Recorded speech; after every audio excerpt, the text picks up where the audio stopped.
Choosing the best chess game ever played is a matter of subjective opinion. There can be no unanimous agreement. In this video, we examine a game which FIDE world champion Alexander Khalifman called one of the best in chess history.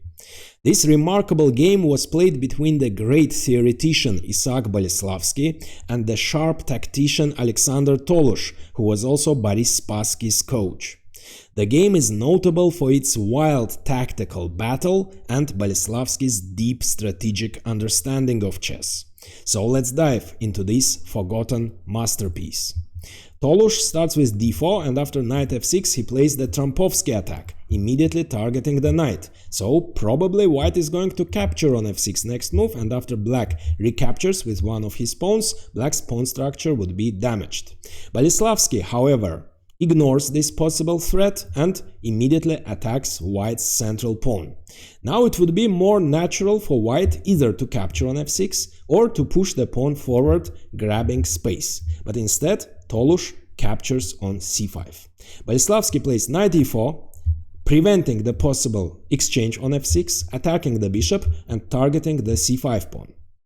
White must spend a tempo, saving his bishop, and now of course Boleslavsky could have got his pawn back right away by capturing on c5. But he writes in his annotations that he didn't want to let his opponent develop the knight on c3. If black captures on c5, of course, white can immediately play knight c3. But while the black knight is on e4, white cannot do it, because black would simply exchange, and after b takes c, white's pawn structure on the queen side would be completely demolished. So, instead of capturing on c5, Boleslavsky develops the second knight. Now it would be better for white, as he cannot play knight c3, to develop the knight on d2, attacking black's central knight. And after black gets his pawn back, the position would remain more or less equal. But instead, it seems that Tolush wanted more. He wanted to get some opening advantage. So, instead of knight d2, he plays queen d5, which at first sight might make perfect sense. White centralizes the queen with a tempo, attacking the unguarded knight and defending his extra pawn. However, this move violates a very important opening principle. You shouldn't develop your queen early in the opening, because the opponent can get ahead in development by attacking your queen, and that's exactly what's going to happen in our game. So now you can pause the video and try to find how Boleslavsky punishes his opponent for this violation. What to do? The knight is under attack.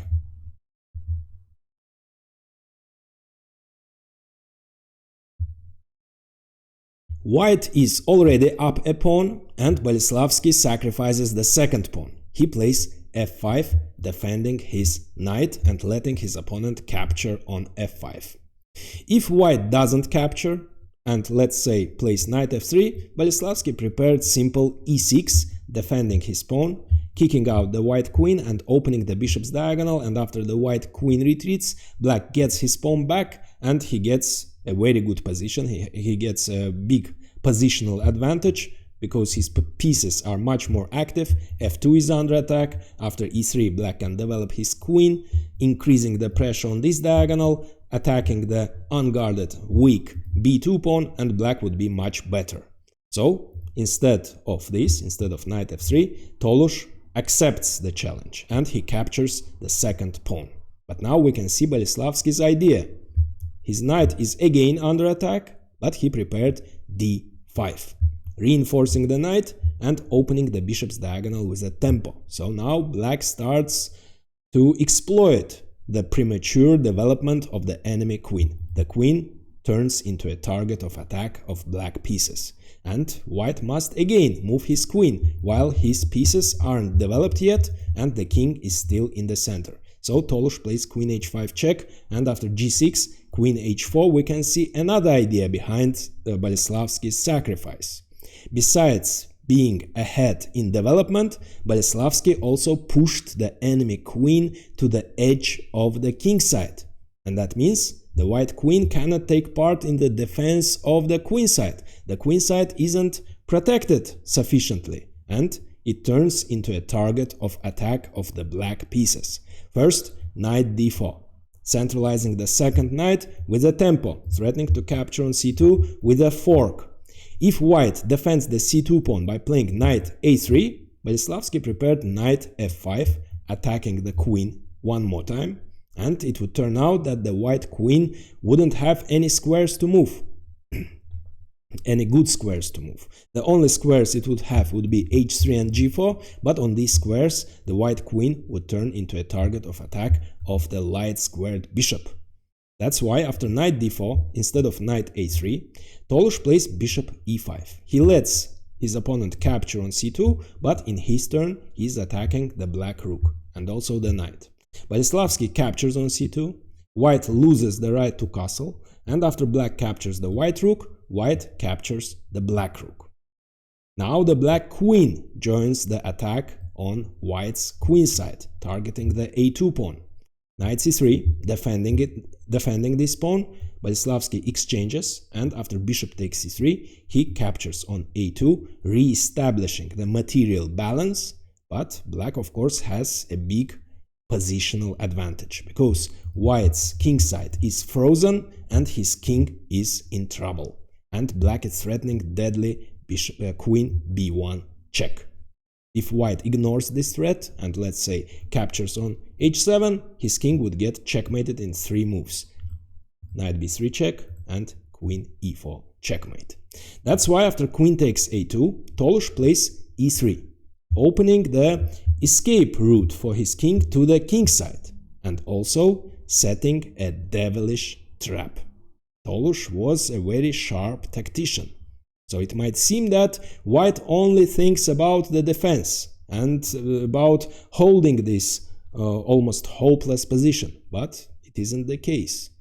If black, of course Boleslavsky first plays queen b1 check and after king e2, if black continued his attack in the most natural way by playing bishop d7, threatening bishop b5 check, which at first sight looks completely deadly, because after bishop b5 check the white king must move, after which the bishop would fall, Tolush prepared knight h3, opening the rook's way, defending the bishop, and if black plays bishop b5 check, he would fall into this trap, because after king f3, it might seem that black is winning a piece, but Tolush prepared rook takes f1, and the queen captures, and the black queen would be temporarily out of play, and suddenly the white queen, which wasn't doing anything on the king side, would move to the queen side with great effect, check, and it would turn out that the black king would get checkmated. He has only 2 squares to move. If he moves to f7, then knight g5 check, the only move is king g8 and queen f4, there is no defense against queen f7 checkmate. And if instead of king f7 the king moves to d8, then bishop a5 check. If the king moves to c8, queen e8 checkmate. And if b6, then of course white captures with a terrible threat b6, discovered check and mate, and there is nothing black can do about it. If he captures, for example, the king would still get checkmated. So after king e2, Boleslavsky didn't fall into this trap. He didn't play bishop d7 followed by bishop b5 check. Instead, he made a beautiful move, d4, with multiple purposes. The first one is obvious, to open the d file and expose the white king even more. But the second purpose of this move is to close white queen's way to the queen side. So white can, of course, capture on d4 in 3 different ways, with the pawn, the bishop, or the queen. If he captures with the bishop or with the pawn, it doesn't really matter. The queen's way to a4 would be closed, and white wouldn't have this terrible counterplay with queen a4 check anymore. And this time black can safely play bishop d7 followed by bishop b5 check, and there is nothing white can do. For example, after knight f3, bishop b5 check, king e3, black captures on f1, he is up a piece, and white doesn't have queen a4 check anymore. That's why after d4, instead of capturing with the pawn or with the bishop, white captures with the queen. But now his queen is placed on the open d-file, and one more time the queen would turn into a target of attack, and black will win one more tempo by attacking the white queen. So Boleslavsky plays bishop d7 with the direct threat, immediate threat of bishop b5 check, of course, after which the f1 bishop would fall. And the second threat, of course, is to castle queenside, after which the black rook would appear on d8 and the white queen would again turn into a target of attack. So what to do? How to parry the immediate threat of bishop b5 check, after which the bishop would fall? If white plays knight f3 to defend his bishop with the rook, then the king would get checkmated in two moves. After bishop b5 check, king d2, knight b3 would be checkmate. If instead of knight f3, white plays knight h3, then Boleslavsky prepared long castle. Now bishop b5 check would follow even with greater effect, because the queen would be under attack and it would fall. So white must move away his queen, but after he moves the queen, Boleslavsky prepared a beautiful queen sacrifice, queen d1 check, forcing the white king to move to d1, and on this square the king would fall under discovered double check, and no matter where it moves to c1 or e1, he would get checkmated. So after bishop d7, in the anticipation of bishop b5 check, as neither knight f3 nor knight h3 works, white plays queen b4, taking under control the b5 square, preventing bishop b5 check and moving away the queen from the open d-file. And of course Boleslavsky castles queenside. And he renews his threat, his terrible and beautiful threat of queen d1 check. And after king takes d1, bishop g4 check, followed by checkmate. That's why Tolush plays f4, vacating the f2 square for the king, and now this beautiful combination of course doesn't work. But Boleslavsky brings his knight back into play, and again with a tempo, attacking the prematurely developed white queen. Queen a5, queen c1, attacking e3. What to do? How to defend it?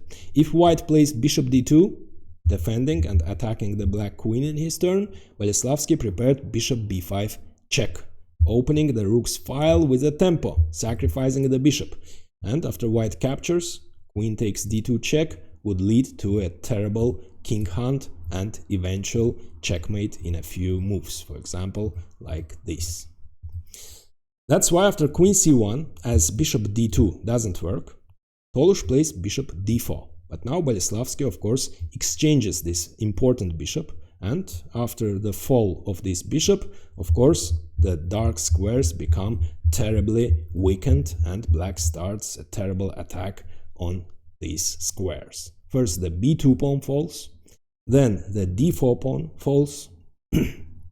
White's kingside is still not developed, as you see, so finally Tolush gets a chance to develop his knight with a tempo, but it's too late. Bishop c6 check, king g4, h5 check, king h4, queen f6 check, king g3 and e5, threatening to continue this devastating attack by capturing on f4. And there is nothing white can do. If he captures himself, the f file would open, the white king would be cut on this file, and rook d3 would be checkmate. If he ignores the threat of e takes f check and let's say captures on a7, then after e takes f check, there is nothing he can do. After knight takes f4, for example, queen g5 check, and the knight falls, the king cannot move to f3 because of the bishop, and after possible king f2, queen takes f4 check, again the king gets checkmated. That's why after e5, in this position, Tolush resigned. And now I recommend watching a game where Boleslavsky challenges traditional positional principles and revolutionizes chess theory. But first, like this video and subscribe, as it's really helpful for the channel growth.